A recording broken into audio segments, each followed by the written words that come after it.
அரண்மனை பகுதியில் ராமநாதபுரம் தொகுதி அதிமுக வேட்பாளர் ஜெயபெருமாளை ஆதரித்து அதிமுக பொதுச் செயலாளர் எடப்பாடி பழனிசாமி பிரச்சாரம் மேற்கொண்டு வருகிறார். அதன் நேரலை காட்சிகளை பார்ப்போம். இன்னைக்கு ராமநாதபுரம் மாவட்டம் ஒன்று வேளாண்மையை நம்பி இருக்கின்றது, விவசாயத்தை நம்பி இருக்கின்றது. மற்றொன்று மீன்பிடி தொழிலை நம்பி இருக்கின்றது. இரண்டு தொழிலும் சிறக்க வேண்டும் என்பதற்காக பொன்மனச்சம்பல் புரட்சி தலைவர் எம்ஜிஆர் காலத்திலும் சரி, புரட்சி தலைவர் அம்மா காலத்திலும் சரி, அம்மா மறைவுக்கு பிறகு அம்மாவுடைய அரசும் சரி, இந்த இரண்டு தொழிலும் இந்த மாவட்டத்தில் சிறக்க வேண்டும், செழிக்க வேண்டும் என்பதற்காக ஏராளமான திட்டங்களை வாரி வழங்கிய அரசாங்கம் அதிமுக அரசாங்கம். இன்றைய தினம் வேளாண் பெருமக்கள் எடுத்துக்கொண்டால் தண்ணீர் தேவை. இது ஒரு வறட்சியான மாவட்டம்.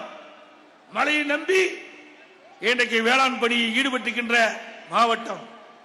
இந்த மாவட்ட மக்களுக்கு ஒரு செழுமையான பசுமையான பகுதியாக மாவட்டத்தை உருவாக்க வேண்டும் என்று நான் எண்ணினேன். நானும் ஒரு விவசாயி. விவசாய கஷ்டம், துன்பம், துயரம், வேதனை நான் அனுபவ நீதியாக அனுபவித்திருக்கின்றேன். ஆகவே விவசாயிகள் படுகின்ற துன்பம் களையப்பட வேண்டும். இந்த வறட்சியான மாவட்டத்தை பசுமையான மாவட்டமாக மாற்ற வேண்டும் என்பதற்காக 14,000 கோடி ரூபாய் மாநில நிதியில் இருந்து, மத்திய நிதியில இல்ல, மாநில நிதியில் இருந்து ஒரு திட்டத்திற்கு நிதி ஒதுக்கீடு செஞ்சு காவிரி குண்டாறு திட்டம் அதிமுக ஆட்சியில் கொண்டு வந்தோம். நான் முதலமைச்சராக போது கொண்டு வந்தேன். 14,000 கோடி முழுக்க முழுக்க விவசாயிகள் பயனடைய வேண்டும். ராமநாதபுரம் மாவட்ட மக்களுக்கு தங்குதடை இல்லாமல் குடிநீர் கிடைக்க வேண்டும். ஆக இதற்காக 14,000 கோடி தமிழ்நாடு அரசு நிதியிலிருந்து நிதி ஒதுக்கீடு செய்யப்பட்டு அந்த திட்டத்தை புதுக்கோட்டை மாவட்டத்திலே அறிவிச்சார் டாக்டர் சி விஜயபாஸ்கர் அவர்கள் முன்னிலையிலே இந்த திட்டத்தை நான் துவக்கி வைத்தேன். முதற்கட்டமாக 700 கோடி ஒதுக்கப்பட்டது, பணி துவங்கப்பட்டது. அங்கே பிரம்மாண்டமான கால்வாய் அமைக்கின்ற பணி, 6 அரட்டையும் தண்ணி, 6,000 கனஅடி தண்ணி அந்த கால்வாய் வழியாக நம்முடைய ராமநாதபுரம் மாவட்டம் வரை வருவதற்கு அந்த திட்டத்தை கொண்டு வந்த அரசாங்கம் அதிமுக அரசாங்கம். திரு ஸ்டாலின் அவர்களே, தமிழகத்தில் விவசாயிகளுக்காக இவ்வளவு கோடி நிதி ஒதுக்கிட்டது கிடையாது. அந்த நிதியை இந்த மாவட்ட மக்களுடைய நலன் கருதி, விவசாயிகளுடைய நலன் கருதி இந்த திட்டத்தை கொண்டு வந்த அரசாங்கம் அதிமுக அரசாங்கம், அதிமுக கட்சி. ஆனால் அந்த திட்டத்தை முடக்கி விட்டார்கள். அவர்களெல்லாம் உங்களை நோக்கி வாக்குகள் சேகரிக்க வருவார்கள். கேளுங்கள், இவ்வளவு பெரிய திட்டம் எங்கள் கனவில் கூட நினைத்து பார்க்காத திட்டம், காவிரி குண்டாறு திட்டம். அப்படிப்பட்ட திட்டத்தை எடப்பாடி பழனிசாமி அவர்கள் முதலமைச்சர் இருந்த காலகட்டத்தில், அவர் ஒரு விவசாயி இருந்த காலகட்டத்தில் கொண்டு வந்த திட்டத்தை ஏன் முடக்கிறீர்கள் என்று கேள்வி கேளுங்கள். இன்று வரை அதிமுக அரசாங்கம் இருந்திருந்தால் அந்த திட்டம் முழுமை பெற்றிருக்கும். இந்த பகுதியில் இருக்கின்ற மக்களுக்கு காவிரி தண்ணீர் கிடைத்திருக்கும். அதை தடுத்து நிறுத்தியது விடியா திமுக அரசு, திரு ஸ்டாலின் அரசு. சிந்தித்து பாருங்கள். இவர்களால் நன்மை செய்வார்கள். இவர்களுக்காக நீங்கள் வாக்களிக்க போறீர்கள். இங்கே வந்திருக்கிறீர்கள், யாரும் வாக்களிக்க மாட்டார்கள். வெளியிலே வீட்டிலே இருக்கிறார்களோ அங்கே போய் நீங்கள் சொல்லுங்கள், எடுத்து சொல்லுங்கள். அதிமுக வெற்றி பெற்று வந்தால்தான் இந்த திட்டம் தொடரும். இல்லாவிட்டால் இந்த திட்டத்தை முடக்கி விடுவார்கள். இன்றைக்கு முடக்கி விட்டார்கள். இந்த திட்டம் தொடர வேண்டும் என்று சொன்னால் நம்முடைய வெற்றி வேட்பாளர் திரு சகோதரர் ஜெய பெருமாள் அவர்கள் வெற்றி பெற வேண்டும். வேண்டும் என்ற திட்டமிட்டு விவசாயிகளை அலட்சியப்படுத்தி, ராமநாதபுரம் மாவட்ட மக்களை அலட்சியப்படுத்தி, இந்த மக்களுக்கு துரோகம் செய்கின்ற விதமாக இந்த அற்புதமான பெரிய திட்டத்தை இன்றைக்கு முடக்கி இருக்கிறீர்களே, இது நியாயமா? இதில் அரசியல் செய்யலாமா? அரசியல் காழ்ப்புணர்ச்சி இருக்கலாமா? ஒரு அரசாங்கம் மாறி வந்தா, நல்ல பல திட்டங்களாக இருந்தால், அது மக்களுக்கு நன்மை பயக்க திட்டமாக இருந்தால், அதை தொடர்ந்து செயல்படுத்தினால் அது ஒரு நல்ல அரசாங்கமாக இருக்கும். அது ஒரு நல்ல முதலமைச்சராக பார்ப்பார்கள். ஆனால் வேண்டுமென்றே திட்டமிட்டு கடினப்பட்டு அனைத்து இந்திய அண்ணா திராவிட முன்னேற்ற கழக அரசு இருக்கின்ற பொழுது இந்த பிரம்மாண்டமான திட்டத்தை கொண்டு வந்த அதை தடுத்து நிறுத்துகிறீர்களே, அதற்கெல்லாம் இந்த தேர்தலில் நீங்கள் தகுந்த பதிலடி கொடுக்க வேண்டும். இந்த தேர்தல் ஒரு அருமையான சந்தர்ப்பம். இந்த திட்டத்தை நிறைவேற்றப்படாத இந்த அரசுக்கு ஒரு சரியான பாடத்தை இந்த தேர்தல் மூலமாக புகட்டுங்கள். இந்த பகுதியிலே இந்த திட்டம் நிறைவேறுகின்ற பொழுது இன்றைக்கு வைகிலே தண்ணி கரை புரண்டு ஓடும். ஏரி குளம் அத்தனை நிரப்பப்படும். நிலத்தடி நீர் உயரும். காவிரி குண்டாறு திட்டம் நிறைவேறுகின்ற பொழுது 2 லட்சம் ஏக்கர் நிலத்தடி நீர் உயர்ந்து வேளாண் பெருமக்களுக்கு தேவை நீர் கிடைக்கும், குடிப்பதற்கு தேவை நீர் கிடைக்கும். அப்படி அற்புதமான திட்டத்தை முடக்கிய அரசு திமுக அரசு. அது மட்டுமல்ல, வைகை இன்றைக்கு வைகை டேம் அனைத்து இந்திய அண்ணா திராவிட முன்னேற்ற கழக அரசு இருக்கின்ற பொழுது, இதே புரட்சி தலைவி அம்மா தமிழகத்தினுடைய முதலமைச்சர் இருக்கின்ற பொழுது உச்ச நீதிமன்றத்தின் மூலமாக நல்ல தீர்ப்பை பெற்றார்கள். 136 அடியிலிருந்து 142 அடி உயர்த்தப்படும் என்ற முதற்கட்டமாக ஒரு தீர்ப்பை பெற்றார்கள். அம்மாவுடைய தீர்ப்பின் அடிப்படையில் 5 மாவட்ட மக்களுக்கு இன்றைக்கு வைகை நதி இன்றைக்கு தண்ணீர் கொடுத்துக் கொண்டிருக்கிறது. இன்றைக்கு முல்லை பெரியார் அணை நீர்மட்டம் 136 அடியிலிருந்து 142 அடியாக உயர்த்துவதற்கு உச்ச நீதிமன்றத்திலே நாம் தீர்ப்பை பெற்றோம். அங்கே நீர் விழுந்தால்தான் இங்க வைகை அணையில நீர் உயரும். அது மட்டுமல்ல, உச்ச நீதிமன்றம் தீர்ப்பு கொடுத்தது அந்த அணையை பலப்படுத்திய பிறகு 142 152 அடியாக உயர்த்தலாம் என்று. நான் அம்மா இருக்கின்ற பொழுது நான் பொதுப்பணித்துறை அமைச்சராக இருந்தேன். அப்பொழுது அம்மா ஒரு உத்தரவை போட்டார்கள். உச்ச நீதிமன்ற தீர்ப்பின்படி அணையை பலப்படுத்த வேண்டும், முல்லை பெரியார் அணையை பலப்படுத்துங்கள், அதற்கு தேவையான நிதி ஒதுக்குங்கள் என்று சொன்னார்கள். அம்மாவுடைய ஆணைப்படி நிதி ஒதுக்கப்பட்டது. அதற்கு டெண்டர் எடுக்கப்பட்டு பணி துவங்கப்பட்டது.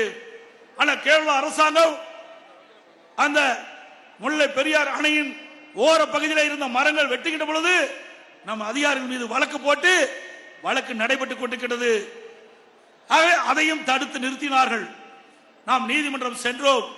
உச்ச நீதிமன்ற தீர்ப்பின்படி 142 அடியில் அந்த அணையை உயர்த்துகின்ற பொழுது 152 அடியாக உயர்த்துகின்ற பொழுது அணையை பலப்படுத்த வேண்டும் என்று தீர்ப்பு, அந்த தீர்ப்பின் அடிப்படையில் தான் நாங்கள் செயல்படுகிறோம் என்று அந்த வழக்கு தொடர்ந்து அப்படியே நிலுவையில் கிடக்குது. அது மட்டுமல்ல, அந்த முல்லை பெரியார் அணையுடைய நீர் பகுதி இன்றைக்கு பல்வேறு இடங்களில் தேங்கி நிற்கின்றது. அந்த தேங்கி நிற்கின்ற பரப்பளவிலே கேரள அரசு பார்க்கிங் அதை பயன்படுத்த முற்பட்டார்கள். அதற்கும் வழக்கு போட்டிருக்கிறோம். எதற்காக சொல்லிட்டேன் என்று சொன்னால், முல்லை பெரியார் அணையிலிருந்து தான் வைகைக்கு தண்ணீர் வருகிறது. வைகை அணையிலிருந்து தான் இங்கே உங்களுக்கு வைகை டேம்ல தான் இந்த பகுதிக்கு தண்ணீர் வருகிறது. ஆகவே இது விவசாய பெருடி மக்கள் நிறைந்த பகுதியாக இருக்கின்ற காரணத்தினாலே உங்களுக்கு கிடைக்க வேண்டிய நீர் கிடைக்க வேண்டும் என்பதற்காக சட்ட போராட்டம் நடத்திய அரசாங்கம் அதிமுக அரசாங்கம். திரு ஸ்டாலின் அவர்களே, அது மட்டுமல்ல, இங்கே கச்சத்தீவு பிரச்சனை, இன்றைக்கு மீனவருடைய பிரச்சனை கச்சத்தீவு. அனைத்து இந்திய அண்ணா திராவிட முன்னேற்ற கழக அரசு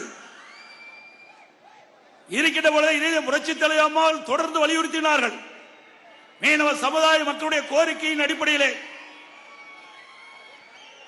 இந்தியாவுடன் இருந்த கச்சத்தீவை 1974ஆம் ஆண்டு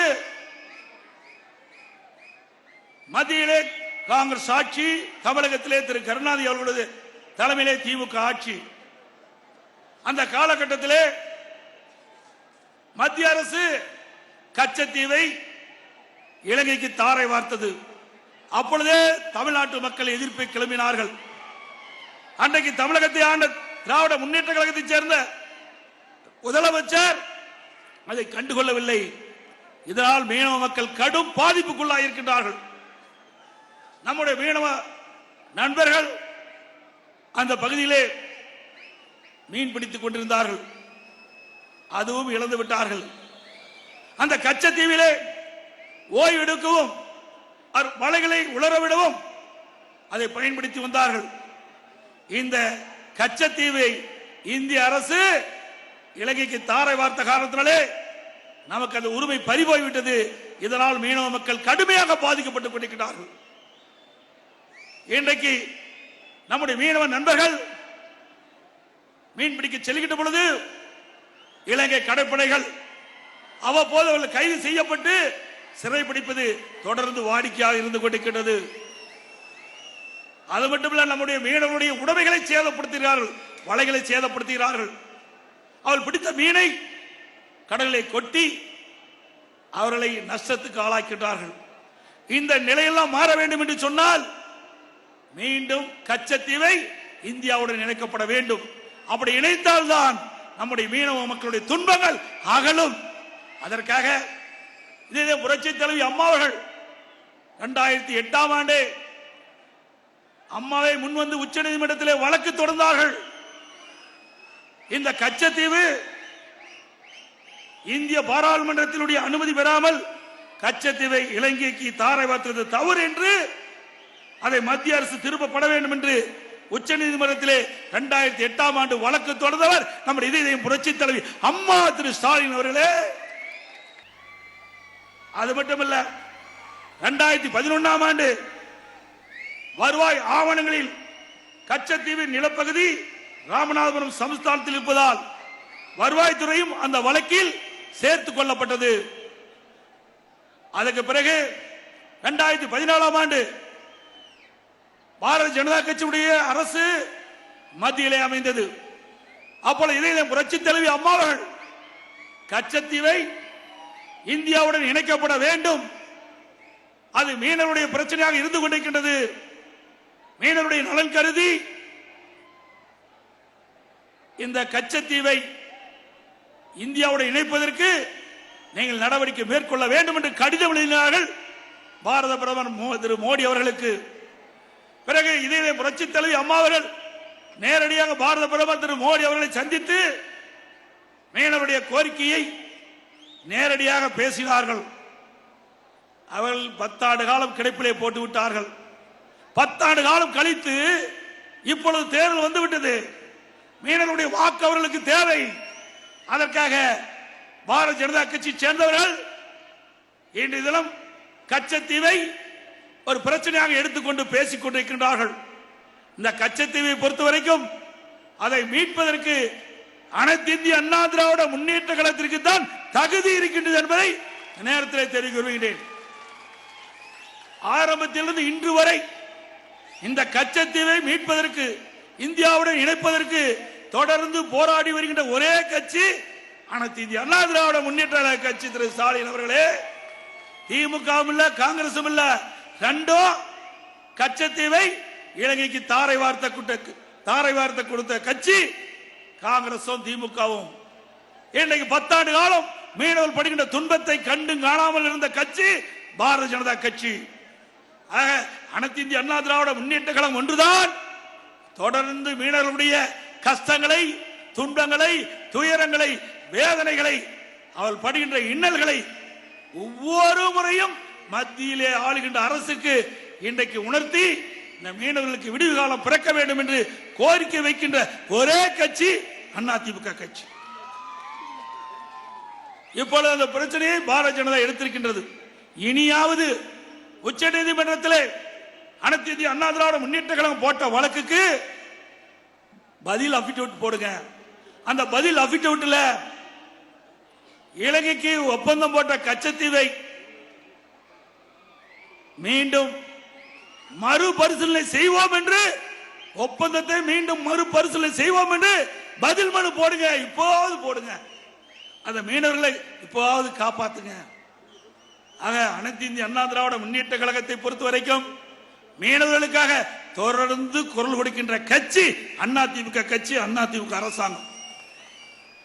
அது மட்டுமல்ல, ஒவ்வொரு முறையும் அம்மா இருக்கின்ற பொழுதும் சரி, அம்மா மறைக்கு பிறகும் சரி, நான் முதலமைச்சர் இருந்த காலத்திலும் சரி, அந்த மீனவர்களை, நம்முடைய ராமேஸ்வரம் மீனவர்கள் இன்றைக்கு அடிக்கடி இலங்கை கடற்படையால் கைது செய்யப்பட்டு துன்புறுத்தப்படுகிறார்கள். அப்பொழுதெல்லாம் மத்திய அரசுக்கு உடனுக்குடன் தெரிவித்து கைது செய்யப்பட்டவர்களை விடுதலை செய்வதற்காக தொடர்ந்து வலியுறுத்தி விடுதலை செய்ய வைச்ச கட்சி அதிமுக கட்சி, அதிமுக அரசாங்கம். மீனவருடைய படகுகள் இன்றைக்கு இலங்கை கடற்படையால் பறிமுதல் செய்யப்பட்டது. அந்த படகுகள் எல்லாம் சேதமடைந்திருந்தன. அதை சீர் செய்வதற்கு நிதியுதவி அளித்த அரசாங்கம் அதிமுக அரசாங்கம். திரு ஸ்டாலின் அவர்களே, அதே போல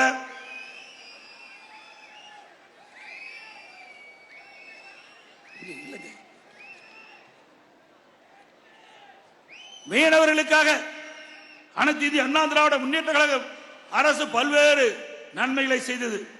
பாக் வளைகுடா மாவட்டங்களில் இழுவை படகுகளை ஆழ்கடல் மீன்பிடிப்பு படகுகளாக மாற்றுவதற்கு மானியம் வழங்குகின்றது.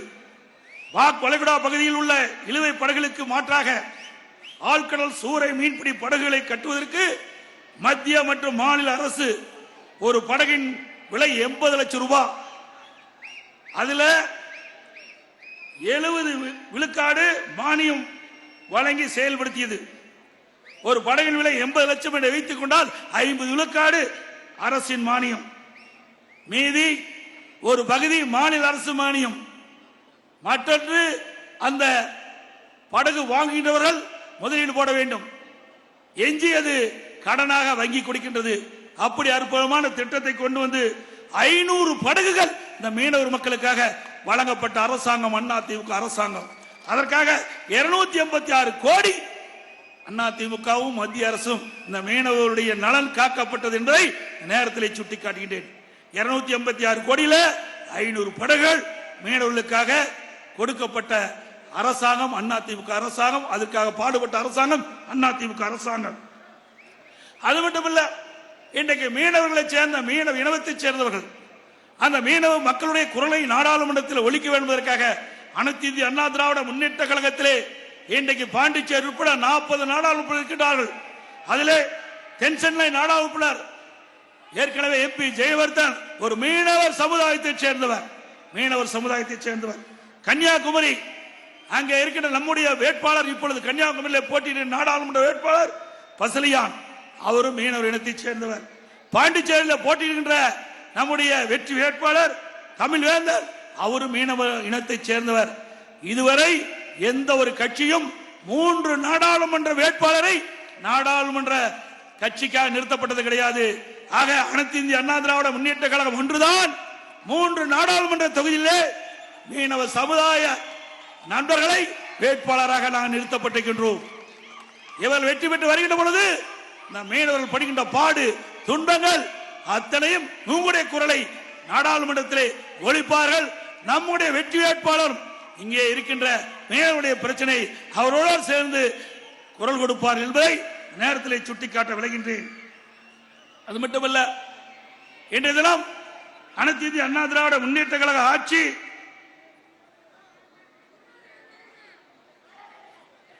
இன்றைக்கு ஏழைகளுக்காக தொடங்கப்பட்ட ஆட்சி.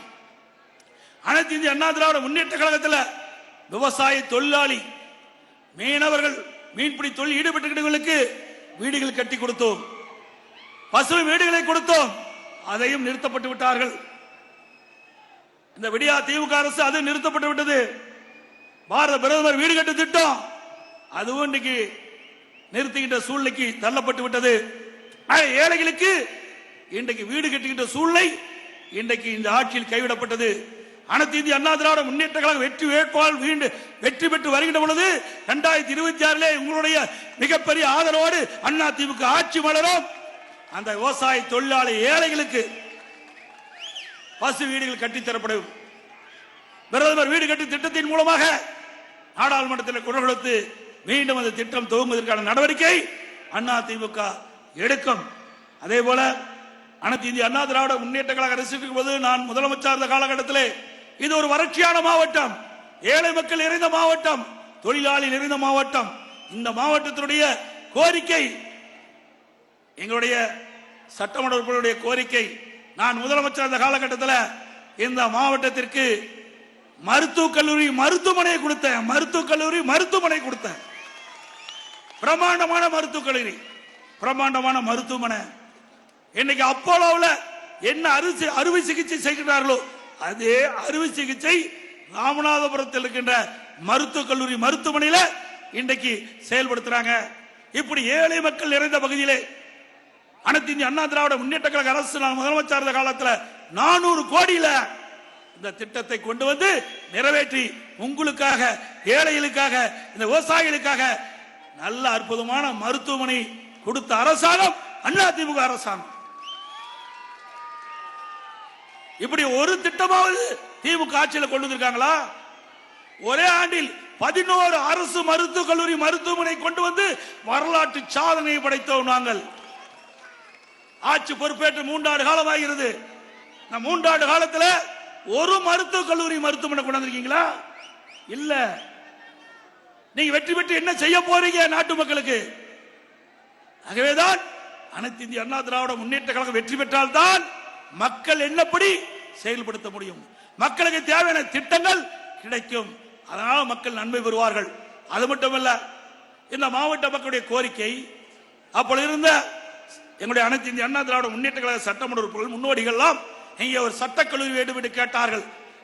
இந்த ராமநாதபுரம் மாவட்டத்திற்கு ஏழை எளிய மக்கள் வசிக்கின்ற பகுதி, இந்த மாணவ மாணவிகள் குறைந்த கட்டணத்திலே சட்டம் பயில சட்டக்கல்லூரியும் நான் தான் கொண்டு வந்தேன்.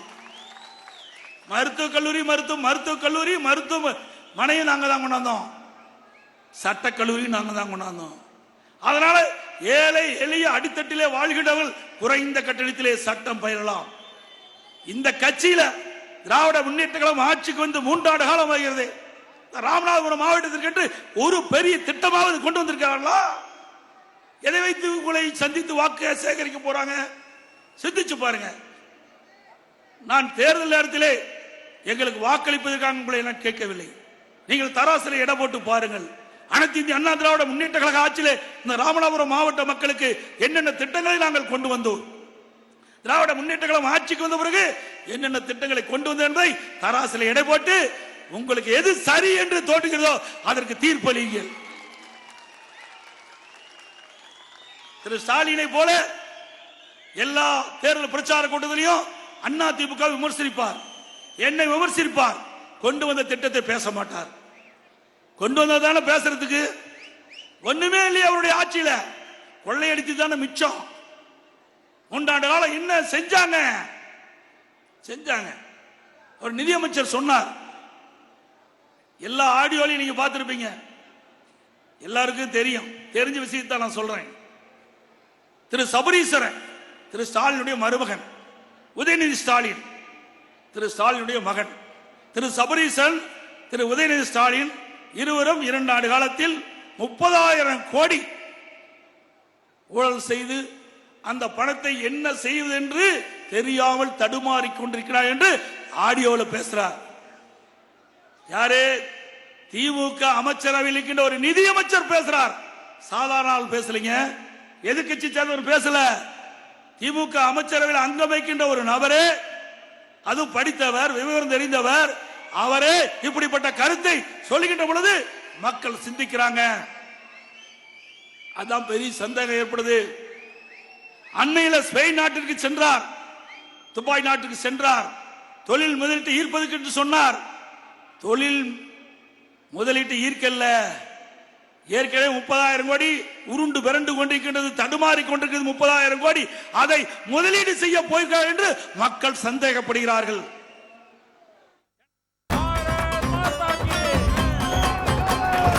உங்கள் ஸ்டாலின் அழைக்கிறேன்.